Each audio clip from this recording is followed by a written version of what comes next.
Good morning, everyone. Today is the 15th day of Tammuz, and we're in Igeres Tshuva, chapter 4, Perek Daled, and we're on page 80 in the Chayenu if you want to follow along.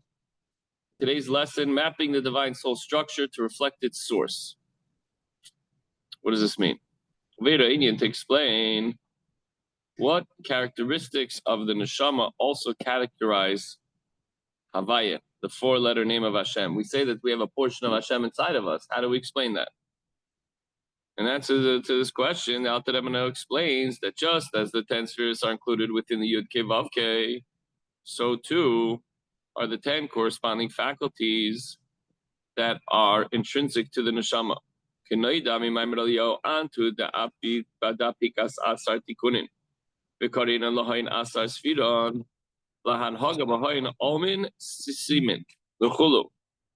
We say this before Shabbos, the well-known statement of Eliyahu in the passage entitled Pasach Eliyahu. In the introduction to the Zohar, it says, "You are he who elicited the 10 tikkunim, literally the garments, which we call the 10 spheres, by which to conduct the concealed worlds and the revealed worlds. And chakim v'lo v'chachma yediyah. You are wise, but not with a knowable attribute of wisdom. And mevin v'la bevina yediyah. You understand, but not with knowable attributes of understanding, and so on, etc., with regard to the remaining spheres. All the 10 spheres are included and represented in their source, the Yud Kei Vav Kei. The Alter Rebbe now shows how the various spheres find expression in the four letters that comprise this four-letter Havaya. Ki Yud shehi bechinas nekuda levad, ramiz lechachmasi yisparich. A Yud, the actual letter Yud, is just a dot. Has a little bit of, obviously, shape, but it's a simple point. It's extending not too far in length or breadth, and it indicates Hashem's wisdom, the sphere of Chachma. It's just the concept, the idea, the point, the wisdom.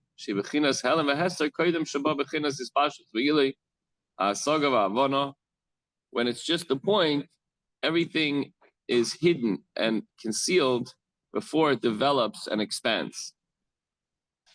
Let's say you have from the Yud, you could have the Lamed, which goes up and then down. You have a Vav, you have the Hey. Everything comes from that one Yud. The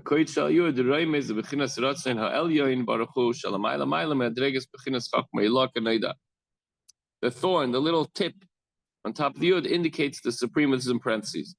The supreme will, this being the level of Keser, crown, which transcends by far the level of Chachma Ilah, supernal wisdom. So if Yud is the wisdom, then that little tip, that little sharp point on the top in the front left of the Yud is the crown.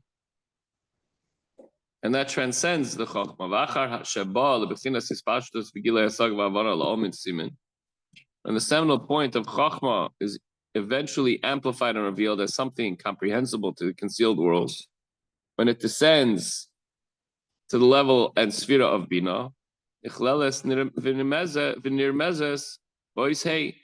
once it starts to expand, now you see a Hey develop because it starts to go down, and then you just add the other point. So the letter extends in breadth, implying a breadth of explanation and understanding, which is the function of Bina. And the Hey also extends in length, so in breadth and in length.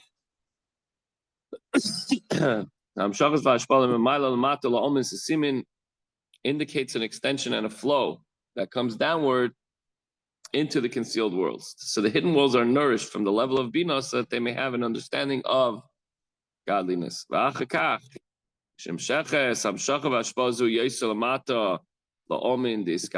the next stage, when this extension and flow are drawn still lower into the revealed worlds.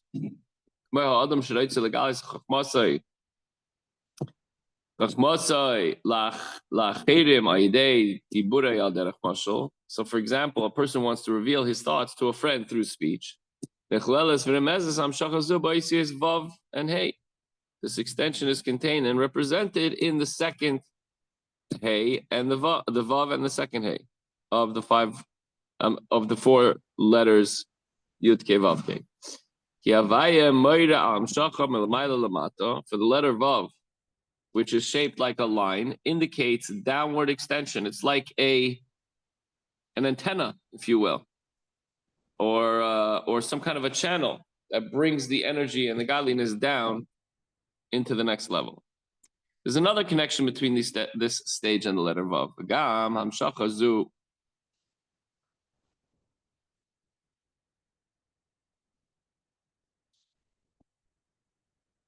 Okay, so he talks about the letter Vav, and nevertheless, in the end, he says, of course, that the Torah speaks in the language of men, which is a common theme here in the Tanya. So we see from all the 10 spheres, they're included and represented within the Yud Ke Vav Ke. And tomorrow, the Alter Rebbe is going to explain that likewise within the soul, which is part of the Yud Ke Vav Ke, there exist the 10 corresponding levels or faculties. That's it for today. Have a wonderful Shabbos. And we'll see you in Shul tonight. We have the last Kumzitz before the 3 weeks. We have some exciting refreshments and drinks, and we're going to have an amazing, wonderful Shabbos. We look forward to seeing you all there. Good Shabbos.